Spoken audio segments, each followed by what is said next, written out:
விஜய் யாருன்னு இன்னும் பாஜகவுக்கு புரியலை போல. மலேசியாவே வியந்த அந்த மக்கள் கூட்டத்தை டெல்லியில ஒருமுறை கூட்டிக் காட்டவா? ஒரே ஒரு நாள் போதும். இந்தியாவின் அதிகார மையமே அதிரும். கரூர் விபத்து விவகாரத்துல விஜய்க்கு சிபிஐ சம்மன் அனுப்பி அவரை டெல்லிக்கு வரவழைச்சிருக்கிறது தமிழக வெற்றிக் கழகத் தொண்டர்களை கொந்தளிக்க வச்சிருக்கு. விசாரணைங்கிற பேர்ல ஒரு தலைவரோட எழுச்சியை முடக்கிடலாம்னு நினைக்கிறது உங்க அறியாமைன்னு தவகவினர் சீரிட்டு இருக்காங்க.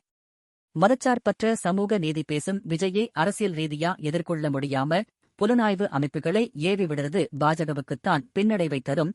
விஜயே தேவையில்லாம சீண்டாதீங்க. அப்புறம் வர்ற தேர்தல்ல நோட்டாவுக்கும் கீழே போயிடுவீங்க நேரடியாவே எச்சரிக்கை விடுத்திருக்காங்க. விஜய் டெல்லிக்கு போறது வெறும் விசாரணைக்காக இல்லை. அது ஒரு மாபெரும் புரட்சிக்கான ஆரம்பம். மிரட்டல்களுக்கு பணியாத தலைவன் பின்னாடி தமிழக இளைஞர் பட்டாளமே நிக்குது. வரும் தேர்தலில் திமிர் மண்டியிடுமா? மக்கள் சக்தி வெல்லுமா? நீங்க என்ன நினைக்கிறீங்க? கமெண்ட்ல சொல்லுங்க.